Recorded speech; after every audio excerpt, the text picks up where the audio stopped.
to another beautiful session of my Sai and I. As you all know, as you've all become accustomed to, I think this is a monthly ongoing series. And today we have three amazing YAs, Deepika Sadashivam uh, from Austin, Ritvik Jarugumilli from Oklahoma, and Balaji uh, from Austin as well. So before we get started, we'll begin with three ohms. I think the chronology is going to be Ritvik goes first, and then followed by Deepika, and then we would go on to Balaji. But since I don't see him on yet, I think Deepika, I think you're probably on first. Okay. I think Sounds good. yeah, we'll begin with three ohms. Do you want us to begin with three ohms and a prayer to Swami? Yeah. Do you want me to go ahead? Sure, go ahead. Oh.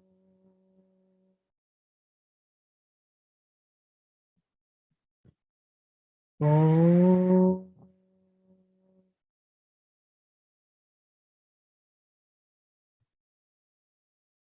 Oh.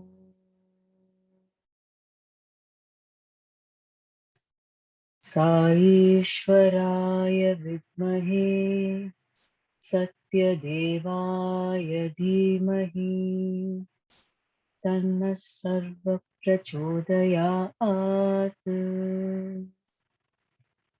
Om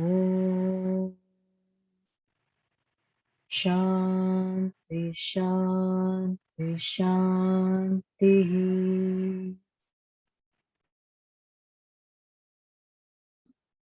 Sairam. Deepika, feel free to take it away. Thanks, Sriram. So I wanted to share my screen later. Do I have to be a host for that? Yeah, I could probably make you a co-host. Not a problem. Okay. Let me. I can get started. Sure. Sairam, everyone. Thank you, Sriram and Swami, for this opportunity. Overall, so I moved to Austin a few months ago, and the Austin YAs and the Austin Sai Center have been incredibly welcoming. I have made a lot of friends after I moved here, especially with the YAs, and I am so grateful for that. Um, and I'm very happy to share my journey with Swami and my experience today. So my journey started when I was maybe 5 or 6 years old. I don't quite remember. I was so my family was introduced to Swami through me and my brother attending Balvikas. So our neighbor uncle, he used to have Balvikas classes at his home, and he said, okay, why don't you send Deepika and Pranav? So we started going, and if we were small kids, right? We used to learn slokas and bhajans, and come back home and sing, and that's how my entire extended family got introduced to Swami. Um, and then I think I went up to group two maybe, and then we moved away from that area. We moved a little further away, but that was about the time when my dad left for work in Kenya. So it was just me, my brother, and my mom. And my mom didn't know how to, drive a vehicle or anything. So transportation wise, we couldn't go to Balvika's class regularly. So we kind of stopped. But my dad, he became a Swami devotee after he went to Kenya, because the Nairobi center is amazing, and Swami has blessed that center with so many devotees.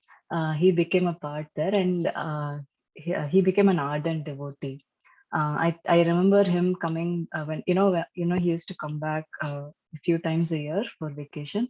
One time he even went to Patti, and I think he met Swami's physical form. Um, at the time, I don't think we were blessed enough to go, but he was able to go and come. A few years later, maybe when my dad came back, he came back with he came back sick. Basically, he had lost about half of his weight, and the doctors in Nairobi couldn't figure out what was going on with him. So he came back, and then when they went to the doctor, they figured out he had some spinal issue. So we were little kids then. I was about 10 years old. My brother was 8, so they didn't tell us all of the details. So, so basically, my dad had to go through a big surgery on his spinal cord. And while all of this was happening, he became paralyzed from the hip down. So the only way to move forward is to go through the surgery, and it was very complicated. And the doctors came up with a plan on how to go about doing the surgery. And the day before the surgery, the doctor came and told my dad, okay, Sadashivam, tomorrow we're going to do this, and this is how we're going to do the surgery. When we are finished, we are going to wake you up, and I'm going to say, okay, Sadashivam, wake up, your surgery is done. At that time, you have to say, yes, doctor, you have to respond. If you don't respond, you run the risk of going into a coma. And after that, we don't know when you will be able to wake up. So my dad, he was very scared. And that night, the day before the surgery, that night, he was praying to Swami. He kept saying Sai Ram, Sai Ram, Sai Ram. He kept chanting at night. He couldn't sleep. So in the hospital room, it was just my mom and my dad. My mom was sleeping on the side, small bed somewhere. So he kept chanting, and suddenly there was a small crack in the doorway. Because I think they're not supposed to close the door fully. Yeah, in that doorway, in that small crack, Swami's form appeared. So my dad was, he was looking at Swami and praying, okay, tomorrow, like the doctor said, I have to, this surgery should be successful and I have to respond. While he was praying, my mom, she started screaming in her sleep, saying that someone is at the door, someone at this door. She didn't recognize it was Swami. She thought it was some random person. And then, I think they came out of that trance and Swami disappeared. So next, and then my dad, he got angry. He was like, "Why did you shout, Swami? I was praying to Swami. Why did you shout?" She didn't know at all. She didn't even realize it was Swami's form. Next day morning, so the surgery started, and then the doctors went in. It was, I think, an 8-hour surgery or something. There was a team of doctors. They had to, figure out a strategy, right? After they went in, they they somehow in a fraction of a moment they changed how they were going to perform the surgery. Now this they changed it and they did the surgery and it was successful. So the second method was very helpful because my dad was able to recover faster. Now, that recovery itself took 9 months. It took him 9 months to get up and walk. But if they had gone with the first method, it may have taken 2 years or more. So I think it was Swami who made the doctors change their mind and guide them in the right way to, to make the surgery do the surgery in a different way, and that would help my dad recover faster. So after that, our faith in Swami, it became unwavering. We knew it was completely his doing, and it was such an amazing experience for all of us.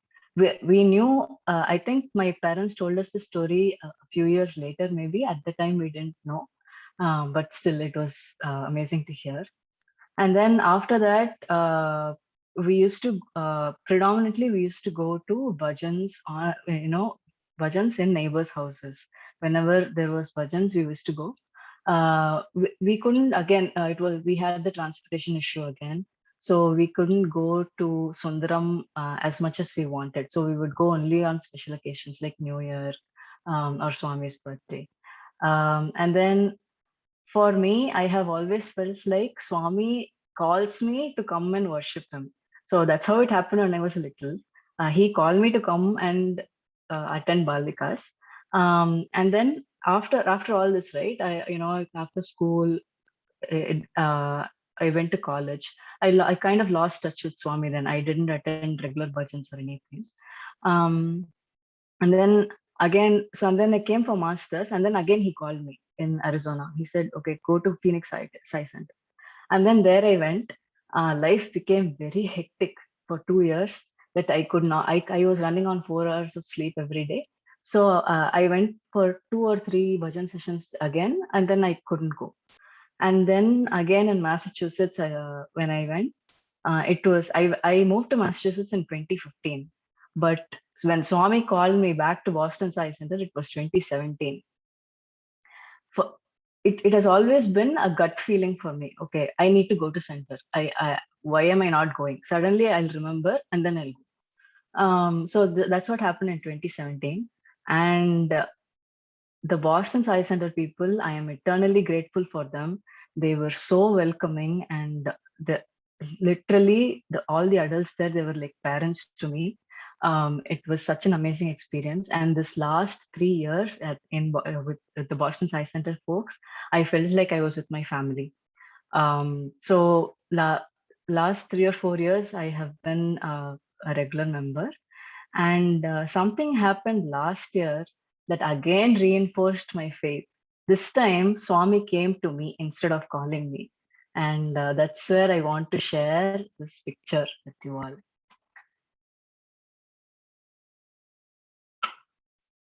Okay, hope you're all able to see that. Oh, no, I'm not sharing it. One second. Okay, can you all see that? Yeah. Okay. So this happened last year, sometime in February. So there is a small group near where I lived. I lived in Acton. So small group from the Boston Science Center. We used to do regular versions on Thursdays at some auntie or uncle's house, and this was like clockwork. Every Thursday for 45 minutes, we do satsang and bhajan. Um, so last year I attended bhajan at one uncle's place, Raju uncle. And that day, I don't know, I was feeling a little down. I was feeling a bit sad, and I went to bhajan. We attended, and then usually after bhajan finishes, I immediately come back home. That day, I didn't feel like leaving at all. I was just standing there and chatting with everyone. I couldn't leave. So uncle suddenly asked, Deepika, do you want a picture of Swami? I have extra pictures. Do you want?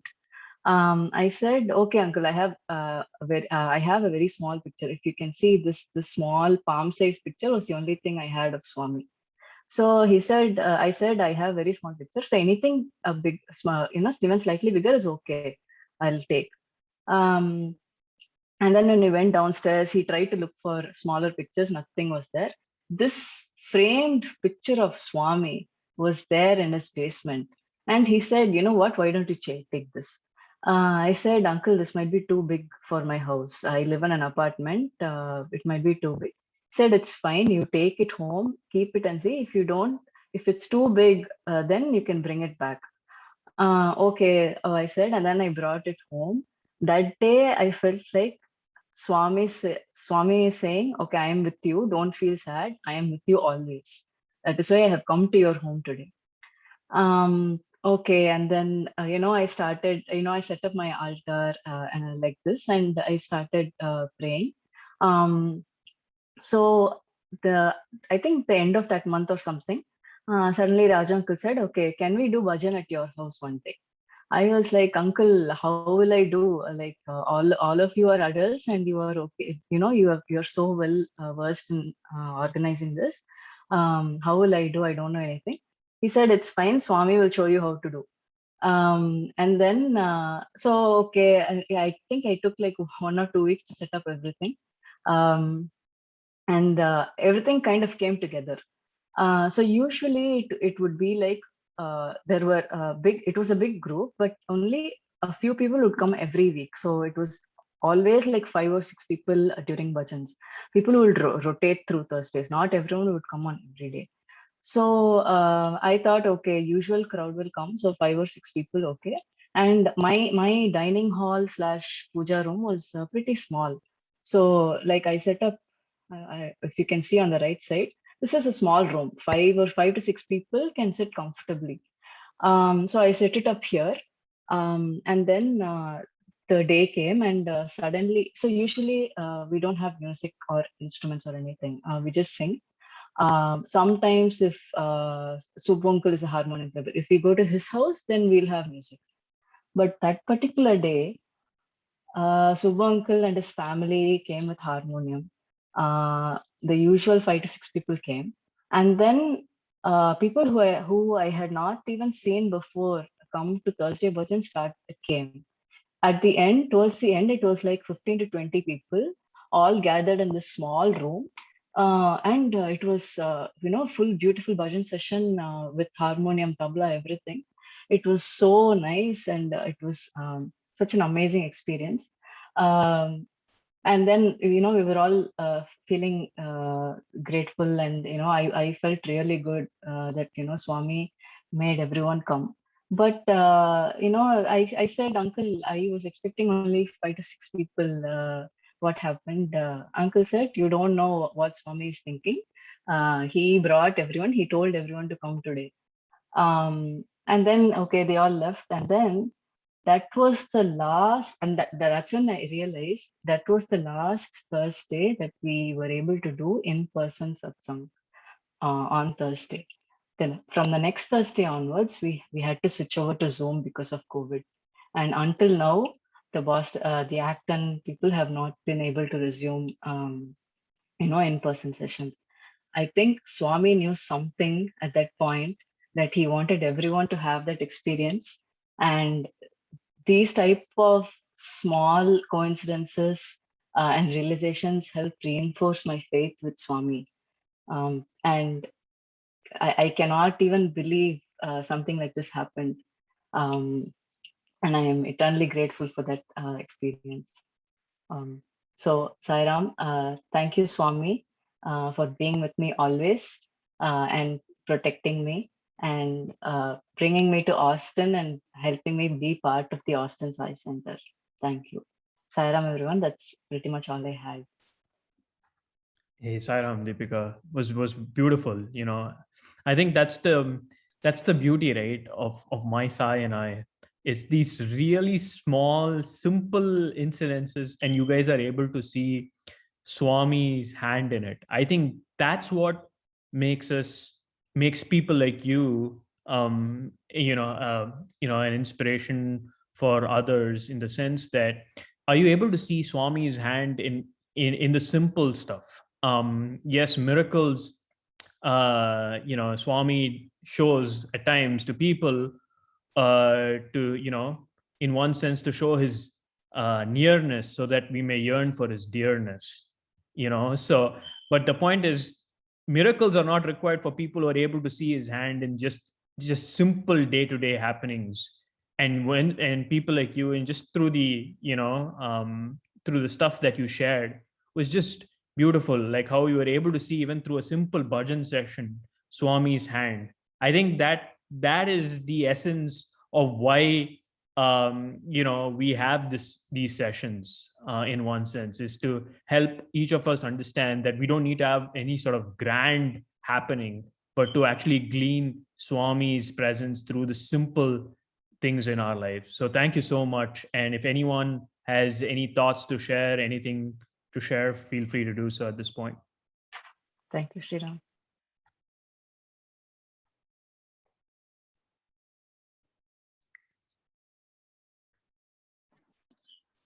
Sainam, Parvati here. Thank you so Uh, much, sister. We could feel your emotion-filled talk straight from your heart, and that really helped us understand how beautifully Swami has planned his entry into the lives of your family and you. Um, And also, I think my students told me this during some Teachers' Day celebrations. They used to bring roses for teachers in India, and then at that point, red rose was for love, and white was for respect, and yellow rose is for friendship. So when I saw that yellow Swami with that yellow robe in the photo that you shared with us, I really felt that, as you mentioned, that was really for assuring you that again, that bonding and that friendship with God, that He is ever beside you. Thank you so much for sharing, Sairam. Oh, Thank you, Sairam. that was beautiful, Parvati, to bring out the yellow robe and its significance. Sairam, thank you. Anyone else? If not, we'll move on. But if there's anyone else, feel free.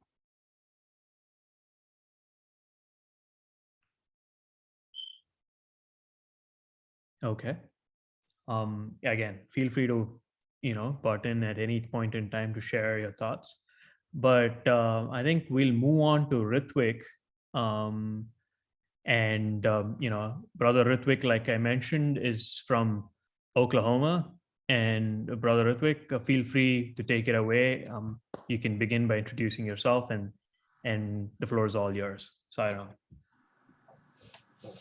Sairam, Sairam, everyone. Ritvik, and my story is sorry, I'm a little sick, but hopefully you can understand me.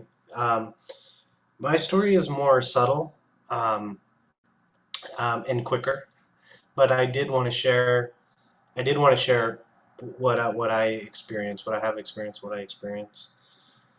Um, so I grew up in the U.S. and as a kid, I was never really super religious. But I grew up. My parents were, especially my mom and and eventually my dad, were really strong followers and devotees of Swami. And so when I was a kid in Denver, they would take me and my brother to bhajans, and I wasn't paying attention. I would just go outside and play with the kids. The kids would grab a football, we'd play outside, and I just felt it was a really good community. I enjoyed going and being around people. So nothing to do with religion or anything. I just felt like, oh, this is fun. These like are good people, and I'm having a lot of fun. Eventually we moved to Connecticut, and that was where I kind of had a touch of how powerful worship was and the community was. We went to a bhajan in Connecticut, and it's a smaller area, but or it was back then. This was in 2005 or so. Um, it was in the basement of someone's house, and it was packed. A lot of people were coming and doing bhajan, and I just remember, going again. I was 15 or so. I was going in and out, going getting food downstairs or leaving, and going outside. But I remember that the music and the atmosphere was so charged and it was so powerful. I remember kind of taking a step back and when I was walking down, I'm not sure if it was a Kanda bhajan or another long bhajan, so people were moving. But when I was walking down, I was just shocked by and I felt this wave of energy of how everybody was singing and there was so much devotion, and like tears started coming out of my eyes. Like I was blown away by how powerful. I felt like a strong, it's vague sense of just love. It was just a feeling of love. Um, and whether it was Swami doing it, manifesting it, or the community manifesting it together, or a combination of the two, it was just so powerful, and it was such a raw emotion, and I was just really blown back, and that was the first real experience of how powerful I felt that devotion was, um, and devotion to Swami, and that was such a memorable event, and that stuck with me. So I was a kid, so I kind of, I was like, huh, what is this? And then life went on, and I went into college, and I lost touch. But now, since COVID, I went back to stay with my parents. Now they moved to Oklahoma, so we move around a lot. And in Oklahoma, we I stayed with them, went to Sai Bhajans, and again connected with the community. I would never think that Oklahoma was some place where you could find strong ties and a lot of devotees, but it was really nice. And again, the community is somebody we can lean against and really connect with, and it's so important. And now that with COVID, we've been doing virtual bhajans, so still have been attending. Um, so my parents and my mom have told me numerous stories about miracles that have happened, and I can say that when life has ups and downs, but one thing that's always scary is health issues that come up in the family. And I can say that when there's a strong health, when there's an important health issue that comes up, I feel like the life has like pulled the rug underneath my feet, and I feel like I'm floating without an anchor. And in that situation where it's just really, I feel like I'm floating in space, nothing to hang on to. I feel that I can call on Swami and chant his name, and that is the only anchor I've found that has really grounded me during the most turbulent times and health crisis in my life and my family's life. Um, so that's what I wanted to share, and thank you for allowing me to. Yeah. No, thank you for sharing, Ritvik. One thing I wanted to understand better was, you said you weren't too religious necessarily growing up, and you felt the sense of community in that Sai group, and especially their devotion when it comes to singing bhajans was compelling and moving to you. So I better wanted to understand, from there to now, when you talk about health issues, say in the family or stuff of that sort, you say the rug's pulled under, from underneath you, and you think of Swami as the anchor in one sense. How did you make that jump from just being moved by a singular event, like say bhajan singing, to now almost considering Swami that anchor during these difficult times? How did you make that jump, which seems interesting, and I would like to, if you could just delve on it a little bit more. That's a good question. I don't, I part of it was as simple as routine. Like my parents were. My mom was such a strong devotee, and she'd constantly say it, and that just kind of sticks in your head. But when did I make the leap and then kind of really believe it?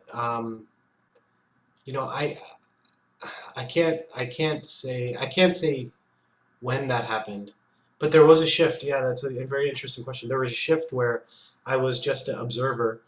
I was an observer in bhajans, and I was like, oh, this is interesting. These people are cool. To kind of a participant, and being involved and being engaged. Um, when did that shift happen? I don't know. It must have been gradual. So that's a very good question. I can't say it was this one event that did it. Just, Yeah, no, I think that shows the power, oftentimes of how Swami seeps into our lives unknowingly. In fact, oftentimes we want to figure it out, but the most beautiful way is when he's unknowingly, like a covert agent, kind of snuck up into your life, and it seems like he's done that so ever so beautifully. And there's a certain mystery and certain enchanting way through which he's done it. It's one thing being born in a Sai family, but it's one thing your parents having a lot of faith, but it's also a good indication of how parents, through their constant faith and by inculcating a certain discipline in terms of going to these activities, has an untold effect on the children, even if the child may or may not believe or have that same level of intensity. But it almost seems that like that ripple effect has seemed to have happened in your case, which is very interesting. And that's, you know, because to arrive at this point that you have arrived, to call Swami your anchor, is a big deal, I think. And that's the beauty and the subtlety with which Swami sometimes functions.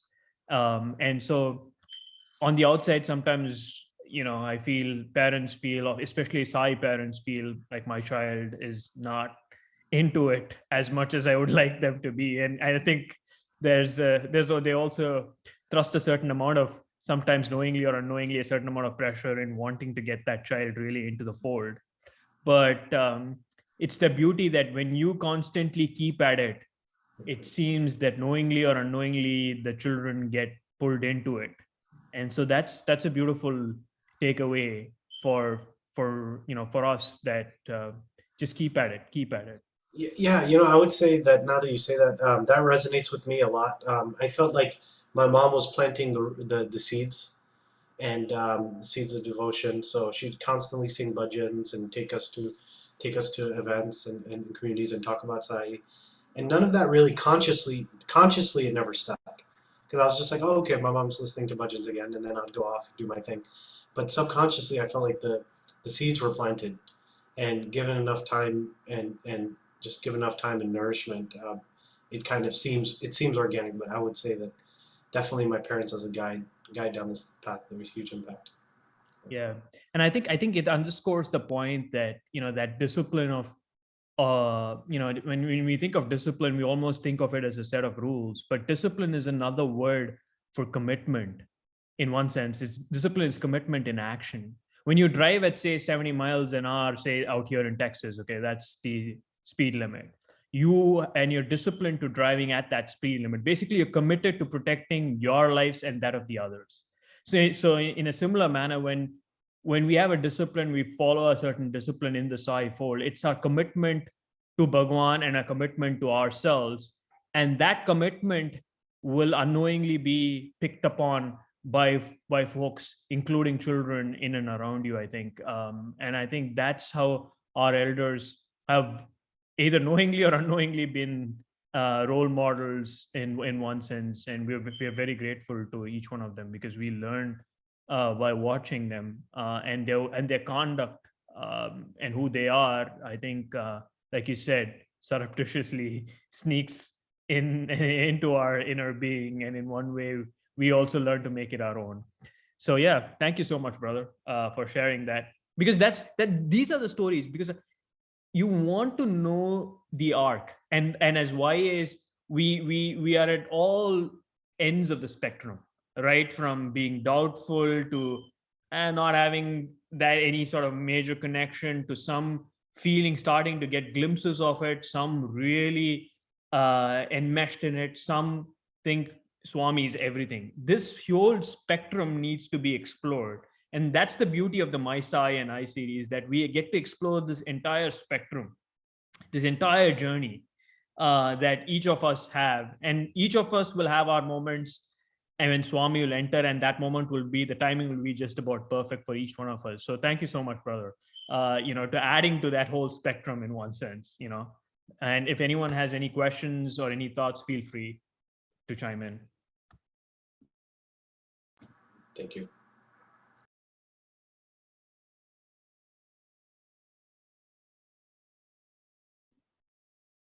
If not, I think we'll move on to Brother Balaji. Sairam, Brother Balaji, the floor is all yours. Thank you, Sriram. Sairam all. Can you hear me? Yeah. Okay. What a wonderful evening. Om Sri Sairam. Swami, please talk through me.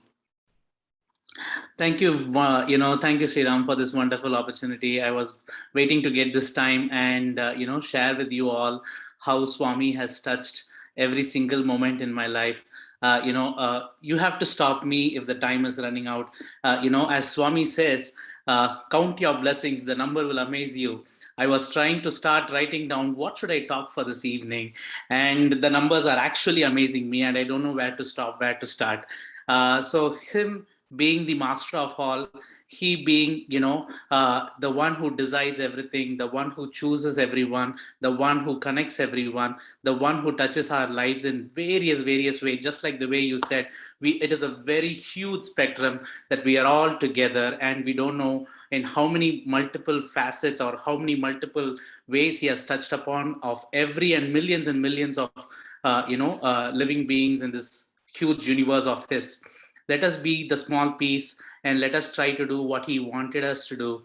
And let me try to articulate how I could tell his leelas that he has performed in my life, one among the millions, and how he has, blessed all of us. I believe and I wish Swami wanted this to happen, and I wanted him to make this an inspiration for many who are listening. Let me start with this. Swami decided to choose that I was born on his birthday 36 years ago. And that all started a day before that, maybe a couple of days before that. I'm taking you all to a very remote village in India. Think of the remotest part of world. That is what that village is. There's hardly 4 or 5 houses in the street. I grew up in that street. It is a wonderful village, and that is where my mom and dad lived. We were from an agricultural based family, and then it all started there. I should start there. Even at least for this birth Swami has given us, it all started there. And I think it was the day before I was born, my mom was having her labor, and the neighbor of that remote village. See, I'm talking 36 years ago, and Swami has somehow entered that remote village through one old lady, and one of his sons were living in New Delhi, and somehow he knows Swami, and he sent his mother a small picture of Baba, and that old lady had no choice but to worship this person called Sai Baba in her puja altar. And she said every Thursday we have to do bhajan. And then that was a Thursday. I was born on a Friday, and that Thursday she was doing this puja, and my mom's mom, my grandmother, was the neighbor of that old lady. And it's like, okay, that old lady is telling somebody called Sai Baba, let us go and sit for that bhajan. And that old lady gave that prasadam to my mom and said, don't worry, tomorrow you will have a boy son born. And on Swami's birthday, with his sankalpa, I was born on 23rd November a few years ago. That is how I think that this entire journey started. Like, Swami wanted to start it there. And then, after some age, if I could remember correctly, suddenly, all of a sudden, the small picture of Baba somehow enters our village, somehow enters everybody's household. And then I was like, if I remember correctly, I asked my mom, who's this person and who's this God? Who is that God? And then my mom says, he's Sai Baba. He's in Puttaparthi. If you pray to him on Thursday, you will get everything you want. That's all. That's all you know of Swami. And then the best thing is like, you are born on the same birthday, so feel special. So being born on November 23rd was a pride as a child growing up, all those childhood days. And that was the only thing. There is no samiti, nothing. Like, you are totally growing up in a village. And the one thing I can connect with Sai Baba, or Swami as we call him today, is like, okay, you are born on November 23rd, you should be special. And wherever I go, I suddenly happen to meet any friends or families, if they have Sai Baba's photo at their house, like, okay, I'm born on November 23rd. And I love that picture very much. That's the only connection that existed for the very few days in my childhood days. That's what I remember. And life happens. And at the age of 13, I lost my father. Swami decided, I should be taking the next chance in life. And at the age of 13, my father passed away due to some health complications. And we were living in a very small village, and we were part of the agricultural family. We had some land, we were owning some, and due to ups and downs in life, we had a lot of debt. We have to sell all the lands, become a little poorer comparatively, not super poorer, but definitely poorer than what we were before. And we have to move houses, live in a smaller house of what we could afford to. And then we were living close to the town that we were born. And that at least helps me in my commutation to school and colleges. That's how the transition happened from a village to a town. Now I'm taking you all to a city or a town environment. And there, obviously, town is more crowded than a village, and then there are neighbors around. And that is where Swami actually decided to enter a little bit more harder into our lives. And then there was this neighbor. She's still today she's in Puttaparthi, living there. That auntie is like, she arranges lots of bhajans, and then she arranges lots of free food, annadana seva, all that. She's the one organizing. And then somehow she we had a small temple next to the house that we were living. My mom used to cook good, and she cooks good today too. So and she used to make prasadam for the temple.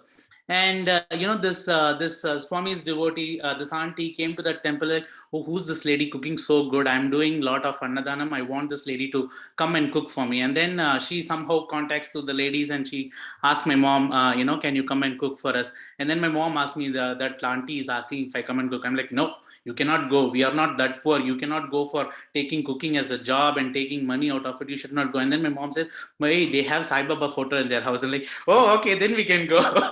That's how the connection transitions. And after getting that association with that auntie, Swami decided to make our lives more meaningful. That is the way I want to put it. And then she said, you are so special. Swami has decided you to be born in this date, and all the ups and downs that you're facing in your life, you should go to Puttaparthi to see Swami. And I was like, no, you are fine. We are happy here, and we cannot afford a trip to Puttaparthi. That is the financial status of our family. And then she said, why do you worry? I will send you to Puttaparthi. And she spent all the money. She gave us all the money, taught us how to go to Puttaparthi, which bus to catch, which canteen to eat, where to stay, how to stay. And she scheduled how to not miss a darshan. And all this happened. And Swami decided to call us to Puttaparthi for the first time. I think it was the year 2008, July 14th. And then I went for my first darshan, and we ended up landed in Puttaparthi at 11:30 in the morning. As Swami says, without my sankalpa, not even a small ant can enter this boundary of Puttaparthi. I think he decided that day for me to enter his premises so closely. And the morning darshan was, of course, over because it was 11:30 in the noon. And then they said, okay, evening Swami will come for darshan. Go and stand in the queue. And then we were waiting in the queue, waiting for darshan, and it was terribly crowded. And it was Swami's 80th year birthday and all that was happening. And I was somehow managed to get into the Kulwant hall like everybody else, waiting for his darshan. And that was my first darshan. And I'm like, okay, I'm waiting to see Swami. Oh, who's this person? Why is everybody so passionate about it? And I'm sitting there waiting for darshan, and all of a sudden all the sevadas are coming and asking for blood donation. I have never donated blood before that in my life. And then all of a sudden, Sevadals are coming asking, anybody is in B positive, we want blood donation. You want to donate, you can come. And then I don't know how I did that. I was like, okay, I'm going to donate blood. It's like, okay, I don't know what happened. I have never done this in the past. Why I even signed up for this. Okay. And then it's like, okay, you have to go to super specialty hospital to donate blood. I'm like, okay, I'm going to catch an auto and then go there straight. And then I rush there. This is what, you don't realize why you are doing, but Swami wants you to do all this. And then this happened to be, I entered that hospital, and then there were like, the relatives of the patient who was waiting there. There was this 13-year-old boy waiting outside and said, my father is waiting for a surgery inside. Thank you so much for coming and giving me this blood. I'm like in tears. Okay, Swami, you are really trying to tell me something. I don't know what is this. I'm a person who lost my father at the age of 13, and the same aged old boy standing there waiting to save his life of his father. So you wanted to connect some dots here. That's what ran in my mind. And then the first blood donation happens, and I come back, and then I was like, okay. I was like somewhere at the very last row in Kulwanthal standing like, and then Swami comes for his divine darshan in the car, blessing everybody and going like, okay, I'm happy. I think more than the darshan, the blood donation made me feel much happier. So that is the type of connection that he tried to make, in the very first attempt that we wanted to have his darshan. That's a wonderful experience I wanted to share with you all, how Swami wanted us to know why we are here, what we are here for, and how we want to, start looking for what he actually wants us to tell. That is how I took that lesson as. And years passed by, I'm going to fast forward a little bit, and then I entered college. I finished college. I was trying to get a job, no jobs, because I'm been a, beat down, trying to get some, work out of it, trying to get some jobs. And then, I finished my engineering after 4 years, no in-campus interview, nothing. And then it's like, okay, this is the month of April. You want to go to do Seva for Swami in April. I'm like, okay, well, that's something useful. Let's do something useful. And then I went for Prashanti Seva for that first year. And after doing the Prashanti Seva happily, I had a darshan of Swami in Vrindavan. I said, Swami, the life is open for me. I'm done studying. I have to get a job. That is the only thing I have to do. And I don't know what will happen. The day I come back from Puttaparthi, I mean from Brindavan, after, coming back, all of a sudden this miraculous village, this miraculous engineering college suddenly calls for campus interview. I'm like, okay, what is that company even coming and recruiting us? And then I go and attend that interview. Of the 60 plus students that were waiting for it, 4 were selected. I'm one among the 4. I'm like, Swami, somehow, somewhere there is some blessing I'm getting from you. Let me go and job it. Of course, it was a BPO interview. It was a BPO, a job that I was trying to take as a call center job after finishing my engineering. I was like, okay, whatever job, I have to move out. I have to start growing. So that's the thought process that went through. And I was going through this BPO job. Obviously, it was a night shift job in Chennai. Very, very miserable days, working in night shifts. And then somehow the good part is, after moving to Chennai, we are moving from a town to a city atmosphere. And then it's like, okay, much crowded. So I have to choose which Sai center I should go. Should I go to this one or this one? This is like 5 minutes walk. This is like 10 minutes walk. See the transformation he brings from you from a remote village to a town and then to a city. It's like, okay, this is what is happening now. And then we become very closely associated with the Sai centers in Chennai. And then in spite of the night shift job, we used to go for all sevas and everything that happened in Chennai. And then this, all of a sudden, I was trying to apply for, a full tech company job, software company job. Suddenly, trust me, brother, I did not clear that interview. I thought I will definitely be not selected for that interview. And then all of a sudden, this interview thing came up and I have to quit the BPO job. And it's like, okay. And suddenly I got the letter, like, you are selected, but we will let you know when you have to start joining the company. So initially they finish the interview, but then they have to start the process of, recruiting you to the company. They're like, okay, then I'm waiting. It's like, I already got a job. Why should I stick on to this BPO job? They will call me next month. And then I quit the job. I was like, okay, this is more miserable. They are not even calling me to join the next job. And you know what Swami had in the books for me? Atirutra Mahayagyam happened that year. It's like, okay, Swami decided to come to Chennai, for performing Atirutra Mahayagyam. We want volunteers. Who want to come? Like, who is else there? The jobless fellow, let's go there. Let's do Swami Seva. And then happily, having some very close experiences with Swami. I'm sure multiple other youth brothers who are part of the Adirutra Mahayagyam that happened in 2007. And I think 2007 January, Swami visited Chennai. What a wonderful, wonderful experience, and very close association of seeing Swami's physical form. Those were the best times I ever had. With Swami's physical form. We enjoyed him. That's what he wanted us to do. And, sharing and pouring his love on all of us. And then after Atirutra Mahayagyam, we all went to Puttaparthi to thank Swami for coming to Chennai, and all that happened. Come back to reality. Job offer didn't come. We are all waiting. Swami, what is this? We are still waiting. And then after coming back from Parthi on Wednesday, on Thursday morning, we will go to Sai centers like, okay, now all the fun is over. Come back to reality. Swami, please bless me. I can't do anything beyond that. And on Thursday evening, after attending Swami's bhajan in the Sai center, we go home, open email. There is an email saying, Sai Preeti, the HR's name. Sai Preeti, you're joining next week. What else can this be? It's like, okay, Swami wanted me to join, do this, and then do this, and then do this. It's like how much transformation he's bringing into our lives. That is what I was trying to convey here. And then this, all this happens, job starts, happy Sai Center member in Chennai. Everything is happening very happily. And then in a year or so, we started visiting Parthi very frequently from Chennai. Every other seva, my mom used to go for Parthi seva every year, being very closely associated. And my mom, was dedicated like all 3 sevas in a year, she will be going. And then this auntie who already moved to Parthi was suggesting us like, you should buy a house in Parthi so that your mom comes for seva so frequently. It will help you in the future. And, once you grow and, get married and go on with your life, she can stay in Parthi. So, and she, saw that seed in me back in the days in 2008.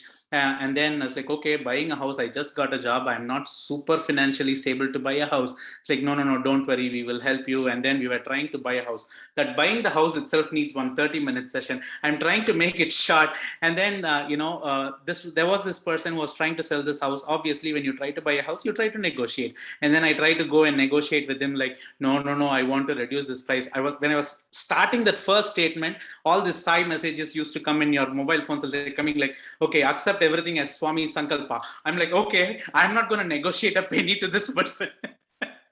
And then eventually we buy a house, and this loan processing was a huge task. And trying to get a home loan in Puttaparthi, when you are not working in Puttaparthi, you need somebody to sign you a guarantor, and that person should be earning in Puttaparthi. 90% of Puttaparthi population is retired people, and nobody is ready to put a guarantor for an unknown person who moved from a village to a town to a city and trying to come out of the blue and trying to buy a house in Puttaparthi. Nobody's going to happen. And somehow Swami sends you somebody, and somehow all that miracle happens, and somehow I ended up buying that house. That is one big session for some other day. I will park it separately, and then I will move on with our life, how it rolls out.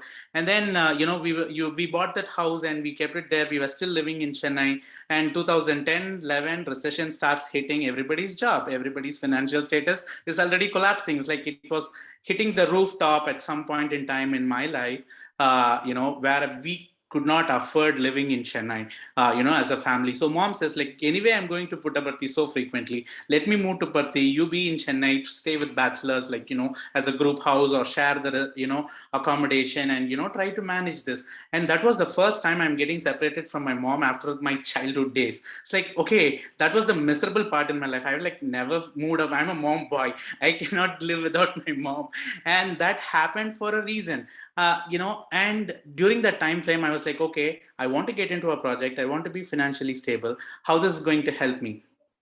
And there's no projects assigned, trying to live with less money. But mommy is happily enjoying in Puttaparthi. I had 3 darshans today. Swami went in car. I went for morning darshan. I went for evening darshan. I'm like, okay, I'm already in distress. Don't tell me all this.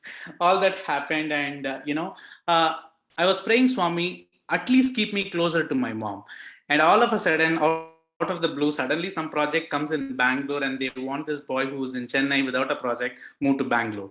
Imagine, the closeness the Swami is trying to make, like trying to live away from my mom for few months, and then giving me an opportunity to come to Bangalore. And then in Bangalore, happiness starts. Like every weekend, the only thing you have in your life, finish your work on Friday evening, catch the train, go to Puttaparthi, enjoy your weekend there, come back on Monday morning. That was the best time in my life. Every weekend having Swami's darshan, every weekend enjoying, my time with mom, with the divine mom, and, trying to keep us close to him, and giving so many darshans is like, that is the best time of my life. And I cherished every single weekends that I visited, Puttaparthi from Bangalore, having his darshan so closely. And then, that's what Swami decides. In 2011, all of a sudden, this company wants this boy who was working in Chennai, had no project, went to Bangalore, wants to pull me back to Chennai and send me to US. I'm like, okay, this is not happening. We are in the middle of a recession, and I just got a project to start. Why do you want me to send to US? It's like, you have visa, and we don't have people who have visa and who's ready to do this job, and you have to go to US. And in the year 2010, I had to go for, I have to, travel to US. I have to come here. Basically, I came on an L1 visa, which was a very short stint back then. And before going, you have tasted the nectar and you have to miss it for a while. How is that going to make you feel? And I rushed to Puttaparthi, to have Swami's darshan. That is the best part in life. Obviously, you are going to be going as a public, sitting in Kulwant Hall, very back in the row, and wait for Swami's darshan. And people who have visited Parthi will know that the students will sit, and then there'll be a pathway for Swami, and then the general audience sits. I'm almost at the 3rd or 4th row in the general audience on the gen side. And then Swami comes for darshan super late, like 6:30 or 7:30 in the evening, and he goes to his dais, and I'm like literally in tears. I don't know, Swami, what is happening in my life? You are shifting me from a village to a town to a city, and now to another bigger city, and now to a different country. What is this even happening? And I have to be away from you. And I'm literally in tears. And students were sitting in front of, students come like everybody and like hide your vision with Swami, the way you try to connect with him and talk to him. You will not believe this. And then all the students who are sitting there usually bring their book and study. Obviously, I'm not complaining them. And then it's like, Swami, what is happening here? I'm trying to have a glimpse of you. These students are coming and hiding me. My wife will be very angry at me for this. And then, all of a sudden in Kulwant Hall, where those students were sitting, suddenly small ant starts coming out of the floor. And then these students have no other choice to move away, moving the vision between me and Swami. And I'm like literally in tears, tears, tears. Swami was sitting in the dais and reading his letter. And then for a moment, he looks at me and he's giving me an eye-to-eye contact. I'm like even more crying, like, what is this happening? And all the students are looking me and Swami, what is this happening? And then Swami looks at me for a few seconds and then he goes back and reads his letters like, okay, Swami, what is this? What more you want from me? That's what Swami is trying to ask me. That's what I was trying to take it like, okay, this realization, this vision, you don't have to talk to Swami. You don't have to touch him. You have to feel him. The connection that you try to build with him is heart to heart. How much ever you try to be with him is trying to feel that he is the one doing everything for you. And then the next day I have to come back, take my trip to, US and be here. Why Swami separated me from my mom for a few months in Chennai and then put me in Bangalore, because the next 11 months I'm totally away from my mom, for totally without being with my mom, from a totally and a very far distance. How much of planning he does, and how much he segregates this, and what better place my mom could be than in Puttaparthi, being a single person and be in the safe hands of Swami. And this all happens in the year 2010, 11. And in the year 2011, Swami decides to leave his physical form and take his omnipresent form, teaching us a very big lesson. How do we live without that physical form? And imagine how much cherishment we would have having every weekend darshans of Swami. And then, I was literally in tears again. Okay, I thought I will go back. You solved all my problem. Whatever I write you, you solve it. Now I have to go back and you will not be there. All this crying is happening. And that night was the first time Swami came in my darshan. Swami came in my dreams and he gave me this darshan. No speaking, nothing. He was literally in his white robe, sitting in behind a car, and all the students are packing his baggages, like suitcase, and they are packing his bags and putting in the trunk. And Swami is standing there and he's calling me. And then he calls me and said, take Pada Namaskar. And then I take Pada Namaskar and said, be happy. That is the only dream. That was the first time he comes and makes you pampered, makes you feel that he is the one doing everything in your life. And every single moment of that is what tries to teaches you this is what I want to try to conclude here. Like given that we have limited time, the transformation that he makes for us, the way he teaches us, how he is touching every single moment in your life, and that is phenomenal. And you cannot judge that, you cannot count that. And how do I feel that Swami is doing all this? Swami says very simply three things. You have no idea when this all started. This is a relationship that goes beyond ages, beyond births. This relationship between Sai and you is something that is beyond ages, and your karma is the one that is protecting me, or shielding all the things that you are doing, is what is taking all these time to make you closer to me. Then Swami, if karma is deciding everything, what are you doing, Swami? You are the most powerful. You are the embodiment of everything. How can I, why don't you solve all this? You don't understand how much, Swami's blessings and grace guide you in spite of karma taking its own action. It's like the umbrella shielding you from the rain. It is like the slippers saving you from the hot, scorching sun. That level of protection, Swami is guiding every one of us. That level of protection and grace he is giving us and making us feel that you're being blessed, you're being touched, and you're always with him. And how do I keep this always with me, Swami? Of all the many discourses Swami gave us, this is something that resonates in my mind, is like Deva Priti, Papa Piti, Sanganiti. The fear of God, the fear of sin, and moral in the society. That is the main teaching that we wanted to keep. And how does we inculcate these feelings with us is through CIA. We are all CIAs.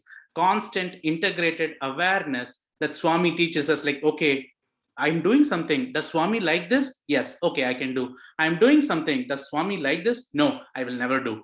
That is the thought process that, Swami makes us, transforms us in such a way that we become his instrument for the betterment of the society, but for everyone else to share what he wants from all of us. He gives you everything that you want. You write to him, he gives you. You write to him, he gives you, until the day you realize that he has come to give us something more precious than what we actually want. Thank you very much for this opportunity, Sriram. And I thank Swami for making me this small piece of instrument in front of his, devotees, and giving me this opportunity to share my thoughts. Thank you. Sairam, brother Balaji. Did you even take a breath? I don't know. We were almost like, I've heard SPB sing for like a couple of minutes without 2-3 minutes without breath. I think you spoke for 30 minutes like without a breath. I didn't know when you took a breath. It was a train. It was like we truly got onto a journey from that village that you started on to the town, to the city, Chennai, to this entire journey that you took us on. Just amazing. And there was this, I could feel that intensity with which Swami has impacted you, and his infinite love has pierced you, and so much so that you're now married to Parvati, Sister Parvati, who's also a student of Swami and from Swami school. I think Swami, in one sense, you're so lucky, and your story was so beautiful on so many fronts. I don't know where to begin. That beautiful analogy, the 13-year-old child and giving blood seva, and how that itself was the same 13 years old was when you lost your father. To you had the eyes. They say ya pashyati sa pashyati, he who sees it in the Gita, says Krishna. And you see it, my brother. You see it all the way through. You seem to able to see Swami, and you also so beautifully answered Ritvik's, the question that I posed to Ritvik, in the sense, like, how did you make that jump from, just feeling that intensity in a bhajan session to suddenly calling Swami the anchor of your life during health issues? And you said so beautifully just now that you don't know when this all began. And that is so true. And that we are all so blessed, and we don't know when it truly began. And when you talked about the Atirudra Mahayagna, it almost took me back when me and my wife, we were there when we saw Swami and stuff. It's, those were beautiful times. And just the journey that you took us on was just unbelievable. Just like, I think if I give you another half an hour, you'd keep at it. But it's such a joy. I want to open up the floor and not take up too much time, and let the others weigh in if they had any thoughts. Saram.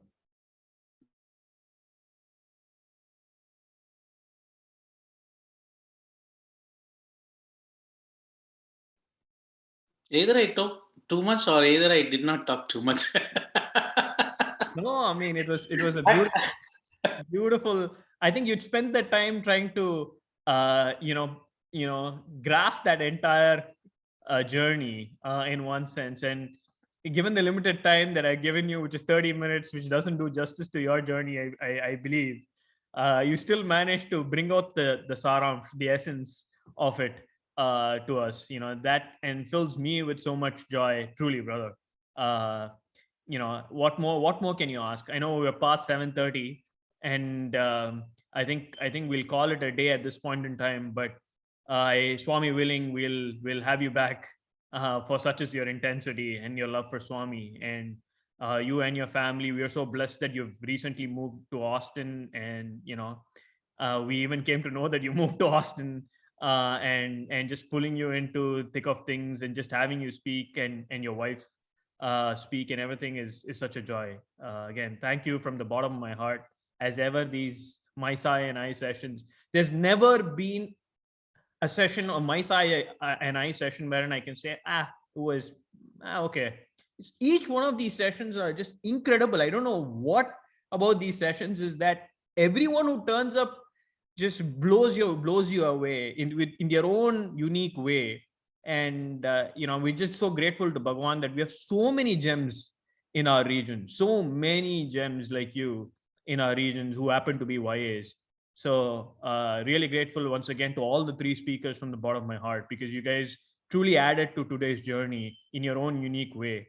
And what more can we say than to be eternally grateful to Bhagwan for all that he does for us, and in his omnipresent form. So beautiful, you said, the omnipresent form.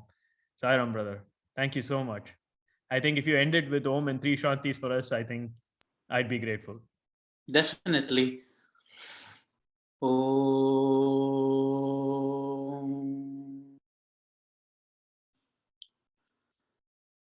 Om.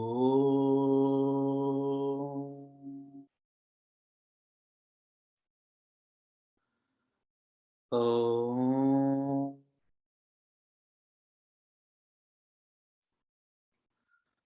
Shanti, Shanti, Shanti. Jai Sai Ram. Sairam, everyone. Sairam. Sairam. So.